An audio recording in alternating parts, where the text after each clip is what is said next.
Hey everybody, Rich Lang down in the bunker. This is gun laws, FOIDs, CCL, government action update number 7 in our series. We try to get this to you at least once a month or when other breaking news comes forward. So without further ado, let's get right into it. What we're going to look at is the redirection of the Illinois State Police Firearms Service Bureau's money. We're going to look at Virginia, just short, because I can't figure that state out. What the legalization of marijuana is going to do for you and your FOID or CCL. I'm going to talk about some actions Governor Pritzker did. The ISP, like I told you they were going to, we're going to aggressively going after people that have had their FOID card revoked or expired. Told you about that. The state police are going to have to after the Aurora incident. We're going to talk about what do you do if someone in your house has their FOID revoked or it expires. We're also going to get into situational awareness. You know how we've always talked about this. I always close out all my videos, be aware of your surroundings. So we're going to go into that just a little bit. Let's go back to number 1.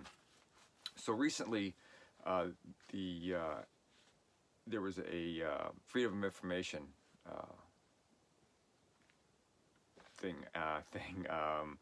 request sent to the state, and because there were some inklings of money being taken out of the Illinois State Police's Firearms Service Bureau fund. What that Service Bureau fund does, those are the ones that the Illinois State Police hires people to answer the phones, to have people be able to do background checks in a timely manner, and get stuff to you in according to the law. Like background checks are supposed to be done in 72 hours. Well, what they found was in a 4-year period, the Firearms Service Bureau took in $61 million. They spent 15, which left about $45 million left over, and it ended up in the general fund for the state of Illinois. Believe it or not, totally legal. They can do that because the state looks at that funds as excess. And when there's excess in a fund, it goes back to the general fund. And I'm just going to use the fire department. I had several budgets. I had public education budget. I had hazardous material budget. There would always be a mad scramble at the end of the year to spend everything you have, because by law, any money not used has to go back in unless it is specifically appropriated for an item.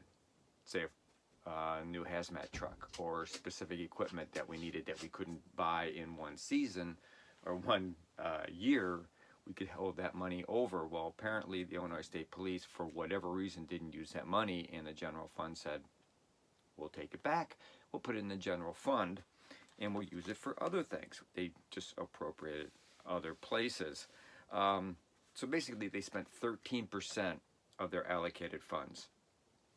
But like we all know, FOID and CCL turnaround times have gone way up. No one answers the phones. They can't answer your questions. And the new law asks for more money. Thank you, Kathleen Willis, and other people that signed on to that law. And as we know from where I work, the background checks are taking much longer than 72 hours, and that's the law. I think I was talking to, well, I don't think, I know I was talking to some of the guys on the floor, and they said at peak it was 10 days to 2 weeks to get an approval or a denial back. You know, and so when we submit your form, it comes back pending for a lot of people, and it's just because a lot of people are purchasing firearms for the Christmas holidays. Merry Christmas, right? The silver lining to that, and we'll see if this happens, is that those funds can go back to where they came from if it's found that there are now insufficient funds for all the operations to take place that those monies covered. One would assume that with the state police that would be a no-brainer. They don't have people answering the phones. They don't have this new on phone line setup that we talked about before that was supposed to be making it easier. That's delayed. So you would assume, but you know what happens when we assume. So we'll see. We'll see what happens.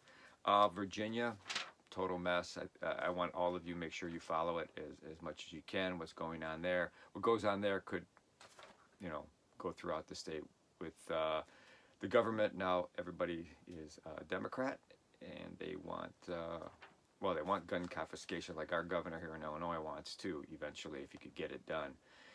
We'll see what happens. But now the latest to come out is their governor just added $250,000 to the portion of the budget for prisons for an increase in adult prisoners. You look at that any way you want to look at that. I know how I look at it. Doesn't sound good. Hey, we talked about this other point before, is the legalization of marijuana in Illinois.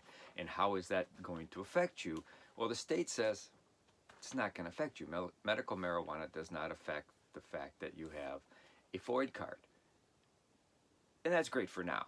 But here's the kicker. The kicker comes in is it's not legal on a federal basis. At the federal government, marijuana is not legal.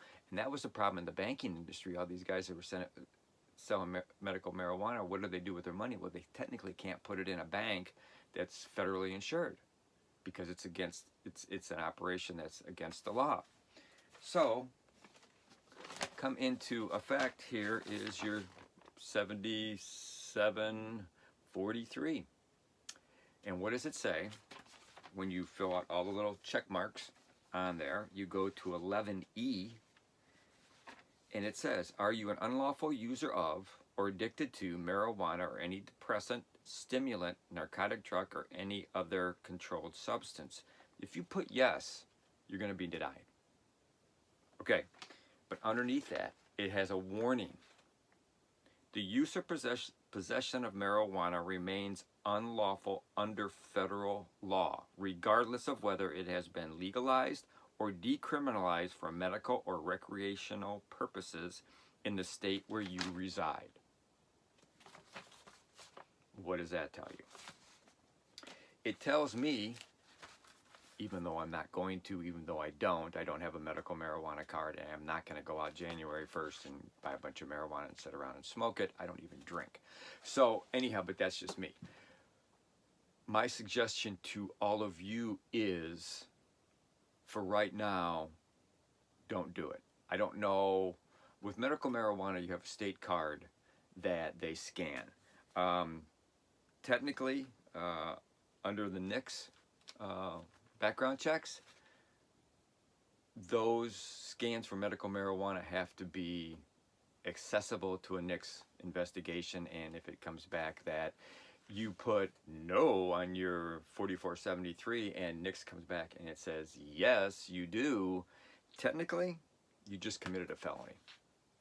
Now, have they been going after people that have lied on the 4473s?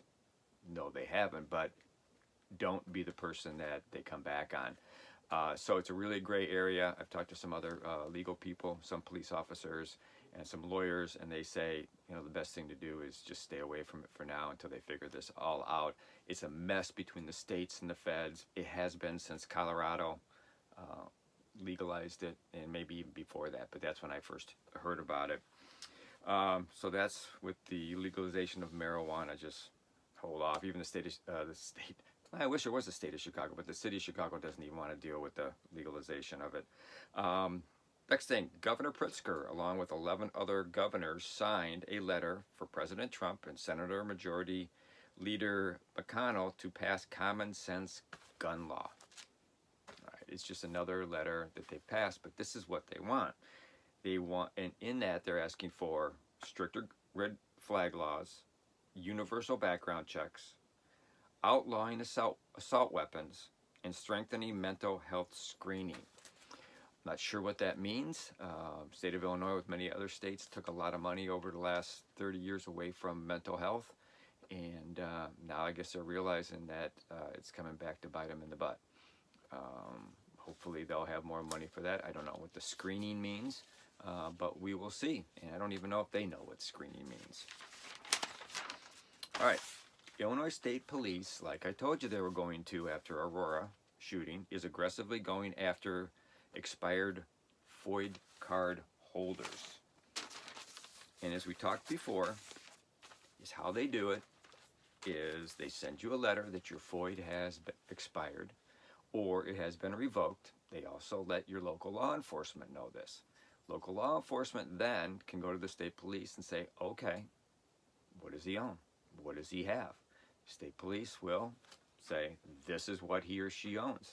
And then they'll come to your door and they'll say, hey, you don't have a FOID card anymore, or a valid FOID card anymore. What have you done with the firearms that you own? And you go, what firearms? They'll just hold up a piece of paper going, these firearms, because they know what they are. So, number one, don't let your FOID card expire. You have 90 days. Take a look at your FOID card.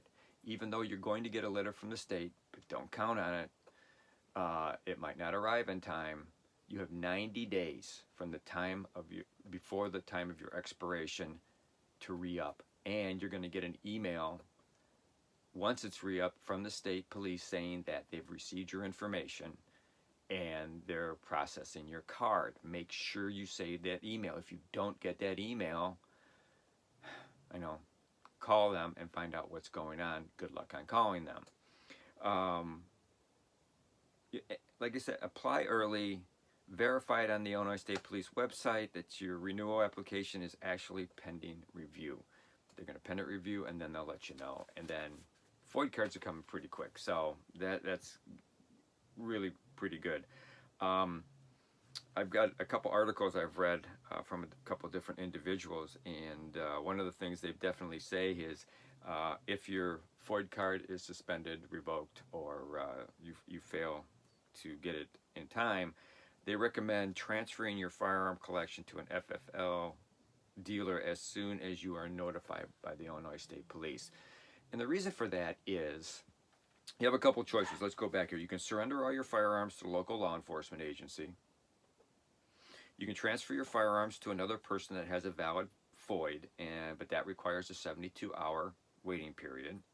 Or you can transfer your firearms to a federally licensed firearm dealer, and you can do that immediately. Here's the conundrum. All right, so when you are notified, you have 48 hours to make sure that your firearms are with either local law enforcement, somebody that has a FOID, or an FFL. Well, you can't transfer those to somebody that has a FOID for 72 hours under the transfer law in the state of Illinois, but they require for you to do it in 48 when you're notified. What you can do, a couple of things, all right? You can transfer them to an FFL right off the bat. Just drop them off, fill out the paperwork, and leave them there. And they'll secure them. It's completely legal. Do it that way, or you can put them on a temporary loan. You can, it says here. All right, so you can alternately, you can transfer your firearms to another person. Again, that's 72 hours, or a short-term loan. For now, at least, loaning someone a firearm does not require a waiting period, nor does it require gaining an approval from an ISP's person-to-person firearm transfer FOID inquiry webpage. All right, so it's not like you have to, wait that 72 hours. You can just say, oh yeah, I loaned those firearms to so-and-so, and that's a short-term basis, and that's okay. They're out of your possession, and that's really all they care about. You can also buy a gun safe, but we'll get into that for a second. You should have a gun safe anyhow. So be aware, just keep your FOID valid, for gosh sakes. It's not that hard. You have 90 days, all right? Put it in your phone when your FOID card's going to expire. I tell people all the time at the range, you have so many months left, you better get it done. And again, like all things, ignorance of the law is no defense. And some guys also recommend once you get your card is revoked or not so much that you failed to do anything, get legal representation, because you may need them to get your firearms back, especially if you don't do an FFL or a transfer and you give them to local law enforcement, and who knows where they go from there. So someone in your household loses, or their FOID card expires. What do? Obviously you can transfer them, but again, that's 72 hours.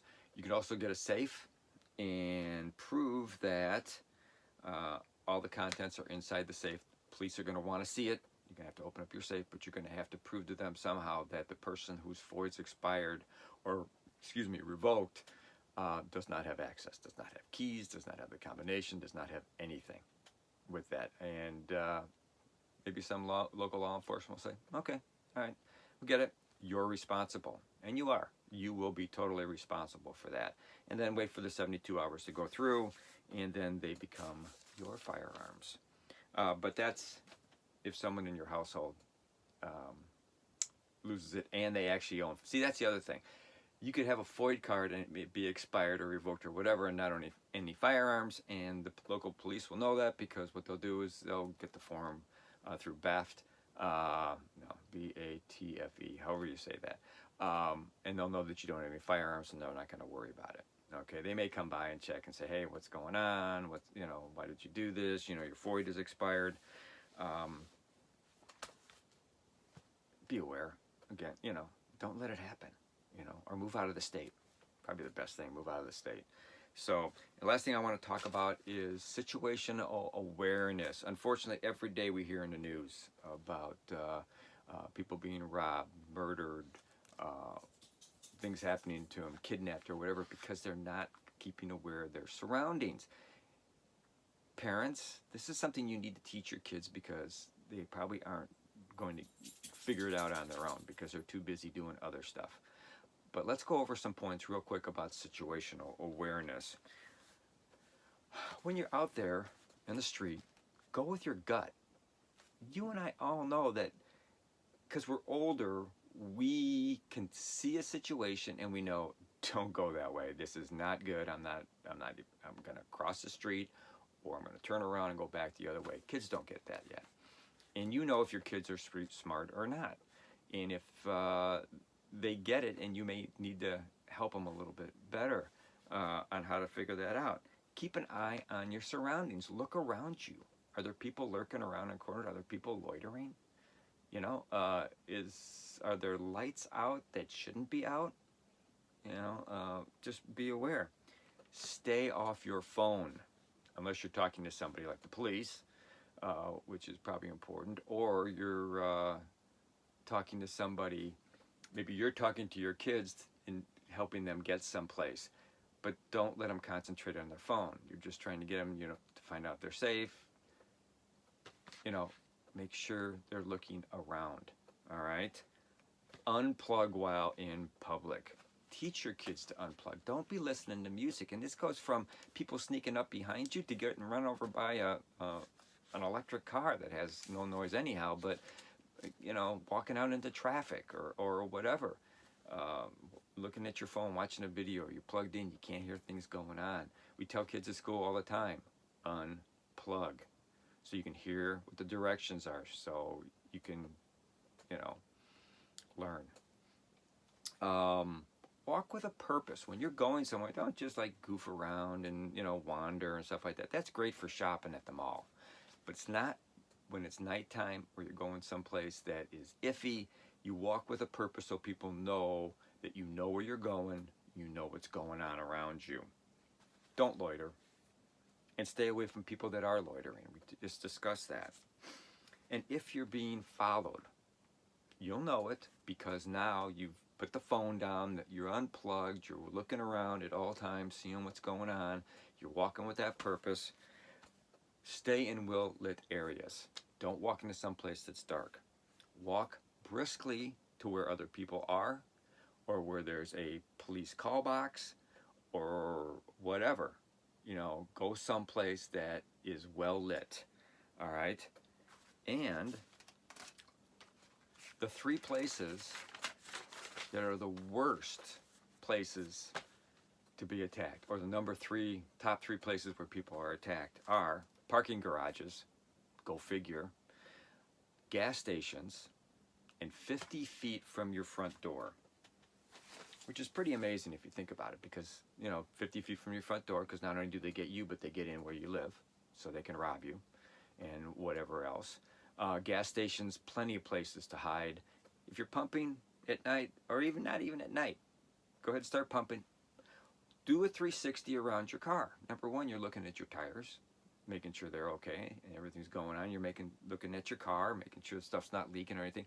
But you're also looking around the pumps, around the air stations, or in different places, see if anybody's watching you. Parking garages, no brainer at all. If you can, walk with somebody else, be with somebody else. Park in an area where there's cameras, or if you can, park by the security guard and make sure he's awake. Just, hey, if you're walking into the parking garage, hey, I'm going up to so-and-so, knock on his window, wake him up or her up. Say, I'm going up to such and such a floor, and sometimes I'll even walk with you just to make sure you get to your car and safe. But that's it. Situational awareness is very important. We talked about all the other laws that you should be concerned about. Some websites to go to is on Facebook is Conceal Carry Illinois, a great website. GunsSaveLife.com is great. They have a great publication they put up, and there's some really good information on that. Hey, if you're going down the rabbit hole on the internet, it's a lot better places than playing games or finding cat videos and stuff like that. Find out about the laws in your area and what's affecting you and what your politicians are doing. So that's it. Hope you liked the video. I know it's a little bit long, but it's really important stuff that you need to be aware of. A lot of Second Amendment stuff that should be a no-brainer for most people. But, of course, it's not. The politicians don't want us to have that. They would love to get rid of the Second Amendment, which actually protects the First and all the other amendments, let's face it. So, if you liked the video, please like it. If you have any suggestions or comments on this video, please do the same. Check us out on Facebook under PrepU. We aren't on there a lot between work and doing these videos. I always forget about posting on Facebook. But I do put it on my own regular Facebook account, which is Rich Lang. So that's about it. So for now, like I said, be aware of your surroundings. Be prepared to be on your own for up to 72 hours. And prep like your life depends on it, because we all know it really does. Thanks a lot. Be safe out there and have a good year.